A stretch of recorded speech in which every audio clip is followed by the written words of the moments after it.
Olá, bem-vindos a mais um MielomaCast.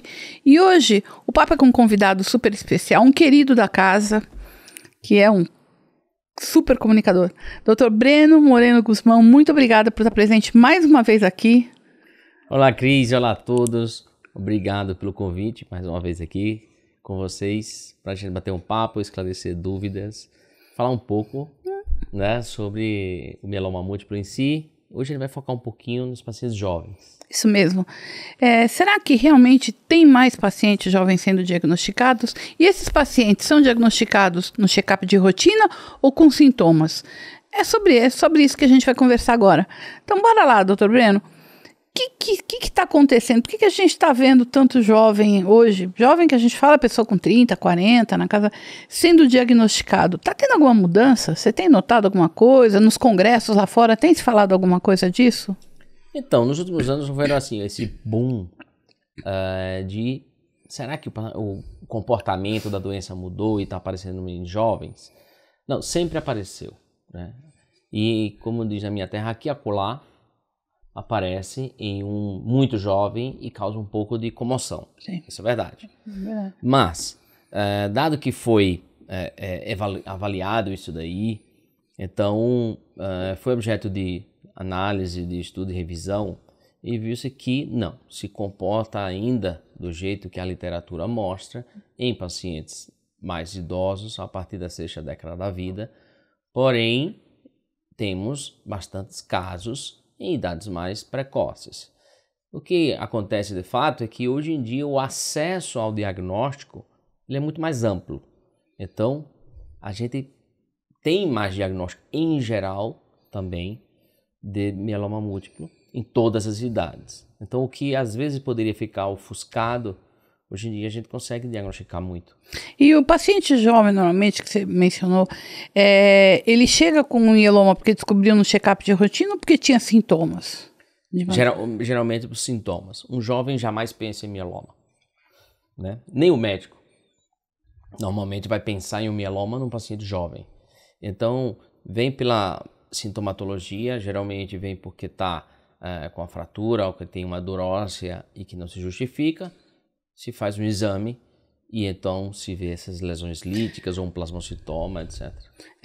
Tem até já uma pergunta aqui que eu trouxe, e a pergunta foi, doutor Breno, é verdade que nos Estados Unidos o diagnóstico é muito mais do mieloma em pessoas em check-up do que no Brasil? Porque aqui a gente sempre descobre quando já está com a doença avançada, isso é verdade? Olha só, esse é um problema um pouco sociocultural, né? Então, a gente nos Estados Unidos é diferente, o sistema sanitário de lá, e aqui a gente divide em público e privado, a maioria é do sistema público, nem sempre você tem o sistema público tem acesso aos especialistas, tem uma demora, desde que o médico na UBS suspeita até chegar ao especialista demora. Existem publicações nacionais aqui por colegas brasileiros que mostram exatamente isso, mostra o atraso no diagnóstico, tá? Então isso é realmente uma necessidade não atendida, né? É o encurtamento, tanto que existe uma lei. Nos Estados Unidos não se fala nesses programas de projetos de lei de diagnóstico do câncer em 60 dias, essas coisas que tivemos que promover aqui no Brasil para poder acelerar o processo, né? Não, é verdade. E que ainda não está funcionando, né? E que ainda não funciona. Doutor Breno, normalmente o mieloma diagnosticado em pessoas muito jovens, que você falou que não é uma coisa muito frequente, ele é geralmente um mieloma mais agressivo mesmo? Olha só, eu já tive de tudo. Pacientes de todas as formas. Jovens com doença agressiva, jovens com doença mais branda, né? E então, o que é diferente é que o paciente jovem não é aquele paciente que espera ter um mieloma. A gente não espera um mieloma na pessoa jovem. Então é mais difícil diagnosticar, né? Exatamente. Sintomas simples, dor nas costas, qualquer coisa, passa batido, né? Exatamente. Então, o comportamento hoje em dia, além disso, porque se apresentou num jovem, é mais agressivo. Então, a gente tem que analisar, hoje tem tantas ferramentas genéticas, tanto formas de avaliar uma agressividade de uma doença, não só pela idade, que seria muito superficial. A gente falar que em jovem é agressivo, em idoso é brando. Não. A gente tem doenças agressivas, agressivíssimas em idosos e doenças mais brandas no jovem. Qual o problema? Se eu tenho um paciente de 80 anos e com os novos tratamentos eu consigo dar mais 10 anos, ele vai chegar aos 90. Mas se eu diagnosticar uma pessoa com 40 e falar de 10 anos, eu não falei nada. Porque ele quer mais outros 40, não quer 10. Então, é verdade. A coisa que preocupa e deixa as pessoas muito aflitas e angustiadas é isso. É que por melhor que estejamos na melhor fase do tratamento do mieloma, historicamente, né? Tantas opções, tantas drogas excelentes, a gente ainda tem pouco a oferecer em anos de vida a um paciente muito jovem. Existe diferença no tratamento do mieloma entre uma pessoa jovem e uma pessoa bem mais velha? Existe diferença pela agressividade do tratamento. Eu posso ser muito enérgico para tratar um paciente jovem e quando eu vou tratar um idoso eu tenho que parar, pensar, respirar, pensar novamente, saber o que melhor se encaixa naquele paciente pela fragilidade da idade, que vem com outras comorbidades, outros problemas que vem arrastando e quando vem nas recaídas, vem as toxicidades, os efeitos colaterais que foram deixados dos tratamentos prévios. Então, uma somatória. O paciente jovem provavelmente não vai ter muitas comorbidades, outras doenças ao mesmo tempo, né? Mas o idoso pode vir arrastando. Então, na hora que ele é diagnosticado, a gente tem que parar e pensar, calma, qual o meu objetivo? Quando você tem um paciente independente da idade, qual o objetivo que eu tenho com esse paciente? Então a gente não pode generalizar e falar que o tratamento do jovem é diferente do idoso. Isso vai depender então de cada um deles. Porque existem jovens também que estão com outros problemas de saúde que são frágeis. Então vamos definir basicamente a escolha do tratamento entre frágil e não frágil. Tá. Aquela ideia do mieloma mais agressivo, menos agressivo, né? Geneticamente falando, também se aplica para pessoa jovem e pessoa mais velha, da mesma maneira ou não? Olha só, hoje tem mudado tanto a forma de abordar o prognóstico e o tratamento do mieloma, que o objetivo a alcançar é uma coisa chamada doença residual mínima, né? Que se fala muito, que é um objetivo a alcançar e que os novos tratamentos vão focado nisso. Independente do padrão de agressividade da doença, os tratamentos hoje são desenhados para alcançar a maior resposta profunda, que aquilo se relaciona com o maior tempo de sobrevida do paciente. Então, a gente não consegue hoje dizer assim, esse tratamento vai para o de alto risco e esse para o risco estándar. Por quê?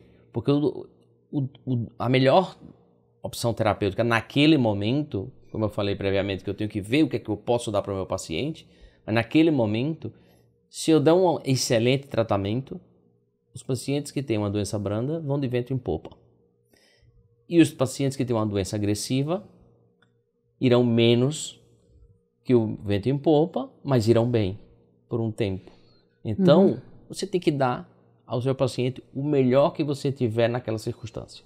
Quando o paciente, a gente está falando de paciente jovem, quando você vai decidir, quando o médico vai decidir sobre como tratar o paciente jovem, a toxicidade, a maneira como ele reage aos efeitos adversos é igual à pessoa mais velha? São todas as dúvidas que a gente recebe aqui, ó. Pus o story lá, já estou pegando aqui. Não é igual. O paciente que está relativamente bem de saúde, estando com mieloma, claro que não vai estar bem, mas que não tenha outros comprometimentos, outras doenças, que esteja em tratamento por outras doenças, esse paciente tolera melhor os tratamentos, tolera melhor a união de tratamentos, esses protocolos com 3, 4 drogas, né? Então, quanto melhor de performance, que a gente chama, né? Quando tiver melhor de saúde o paciente tiver, a gente vai conseguir dar um tratamento mais agressivo, mais robusto, para poder tratar e cercar a doença de uma melhor forma, porque quanto mais remédios a gente dá, não que a gente tenha que dar tudo ao mesmo tempo, mas os protocolos que incluem mais remédios, né, o que acontece é que ele cerca a doença de uma forma para evitar que a doença tenha mecanismos de resistência e que escape por alguma rota. É justamente para a gente cercar e tampar as rotas de fuga. E você acha que o paciente jovem, a gente já está falando aqui, porque tem muito, olha, pus o story, já tem aqui, ó, uma tonelada de pergunta. O paciente, uma coisa que eu não faço, né? Mas a gente põe e já fica seguindo aqui o que o pessoal está mandando. Você acha que o paciente tolera melhor? O paciente jovem, ele quer um tratamento, que o pessoal aqui está falando, a gente quer um tratamento mais agressivo. Tem gente já falando que queria o CAR-T de cara. Então, o paciente mais jovem, a gente falou muito de CAR-T ontem com o Dr. Jair. O paciente jovem, ele quer um tratamento mais agressivo? Existe, por exemplo, o transplante também é indicado para jovem? Transplante totalmente indicado. Pelo contrário, o paciente jovem deve ser transplantado, ainda deve ser transplantado. Você fez um comentário interessante. Todo mundo quer um CAR-T em primeira linha. É que houve o boom da moda do CAR-T, mas o CAR-T-cell é uma excelente opção e ele está no caminho de chegar à primeira linha. Mas como todos os tratamentos, tem que passar os seus passo a passo. Ele vai a uma necessidade não atendida, que era se os pacientes que já eram refratários aos outros tratamentos convencionais, vai galgando espaço, vai se aproximando da primeira linha. Já temos estudos em primeira linha, já temos com CAR-T. Então ele tem que demonstrar o papel dele que seja melhor do que o que a gente já tem. E aí ele será usado em primeira linha. Então, eu acho que essa coisa do jovem falar, a gente quer um tratamento aqui, que o Marcos Augusto fala que a gente quer um tratamento mais efetivo e mais agressivo. Não quer dizer que porque é mais agressivo é mais efetivo. Exatamente. Não é isso? Não, mas que os mecanismos e a evolução dos tratamentos, das quimioterapias, foi justamente para ser menos agressivo aos pacientes, né? Porque a quimioterapia convencional, aquela mais antiga, mais clássica, é aquela que realmente destrói um pouco o paciente, né? É aquela história que antigamente, quando a gente era criança, o mertiolate só funcionava se quando ardesse. Ele ardia, é verdade. Hoje eles fizeram mertiolate que não arde mais. Hoje tem mertiolate que não arde mais e parece que não funciona. Não, funciona. Então, os tratamentos do câncer também foram evoluindo para não arder tanto no paciente. Não tem porquê ser tão agressivo. Tem que ser eficaz. Uma outra pergunta aqui. Deixa eu abrir aqui o nome da pessoa que fechou aqui. Vamos lá, uma outra pergunta aqui da Silvia, na Praia Grande. Ela pergunta se, com os tratamentos oferecidos hoje para nós jovens, podemos trabalhar ou vamos também ter comprometimento da nossa imunidade contra vírus, etc. Ela fala aqui, põe todas as dúvidas dela, ela pede depois para você falar também um pouquinho da questão dos vírus em pacientes jovens com mieloma. Eles querem trabalhar. Esse grupo aqui é um grupo super animado, Adoro. é um grupo que quer ter a vida normal, quer fazer tudo como se não tivesse mieloma. Então, assim, isso aí. E essa é a vibe que tem que ter. Os tratamentos afetam muito a imunidade do paciente, normalmente? Os tradicionais? Os tradicionais afetam sobretudo porque deixam o paciente mais fragilizados, com mais efeitos colaterais. Os novos são menos, nesse sentido, menos agressivos. Causa menos efeitos colaterais. E aí a gente está vendo com a chegada de novos tratamentos, como anticorpos específicos, CAR-T-cell e tal, vai mudando o perfil de infecções, como altera a imunidade. Às vezes você fala, nossa, mas meu hemograma está normal. Como é que o meu médico está dizendo que eu estou com a imunidade baixa? Tá, porque ele atua diferente. Ele ataca linfócitos, eles esgotam a sua imunidade de uma forma em geral. E não é só aquele hemograma com os glóbulos brancos altos que vão se defender de tudo. Então, começa a fabricar menos anticorpos, etc. Então, a gente tem que ter um cuidado. Então, os novos tratamentos, a gente vem aprendendo com eles, com o uso, tanto nos estudos clínicos como nos próprios pacientes com prescrição, depois da autorização aqui para a gente uso normal, a gente vem aprendendo do uso deles, em que vemos novos perfis de infecções e tem que ter uns cuidados. Então, a prática é muito importante. É isso que define, né? Eu acho legal ver essa coisa da pessoa querer ter a vida normal, né? Fundamental. E eu falo muito isso no consultório. Quando a pessoa, às vezes, tá mais desanimado, né? Depois de um transplante, que foi duro e tal. Eu não sei se eu vou conseguir voltar. Volta, para isso eu te tratei. Para te devolver a tua vida. Né? Então,